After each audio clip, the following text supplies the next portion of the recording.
यदि किसी महिला के पीरियड्स मेंस्ट्रुअल साइकिल रेगुलर नहीं है, कुछ फ्लक्चुएशंस आती हैं उसके अंदर, तो उसको कंसीव करने में प्रॉब्लम होती है, तो क्या उसे पहले ही आईवीएफ सेंटर जाकर अपनी चेकिंग करानी चाहिए या फिर इसका क्या है तरीका? देखिए, यदि मेंसेस 21 से 31 दिन के बीच में आ रहा है आपका, तो वो मेंसेस हम लोग सही मानते हैं। मतलब कोई कहने लगे 25 दिन में आ रहा है या 28 दिन में आ रहा है, तो वो 21 से 31 दिन, ये बिल्कुल ठीक है।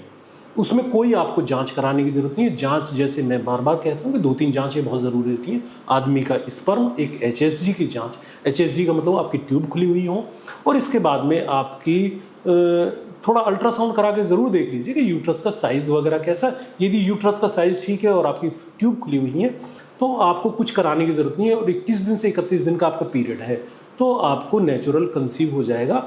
और शादी के यदि 2 साल हो गए हैं, तो ज़रूर आपको आईवीएफ सेंटर जाके अपने टेस्ट करा लेने चाहिए। और आईवीएफ हम लोग इसलिए बार बार कहते हैं, अच्छा डॉक्टर मिल जाए तो आईवीएफ में भी जाने की ज़रूरत नहीं होती। यदि कोई सीनियर डॉक्टर है और ध्यान दे रहा है, तो आप नज़दीक के डॉक्टर से भी आप मिल सकते हैं। ऐसा कोई ज़रूरी नहीं होता कि आईवीएफ में एक प्रक्रिया होती है, वहाँ रोज़ यही काम हो रहा होता है, तो वहाँ ईजी होता है, टेस्टिंग भी हो जाती है।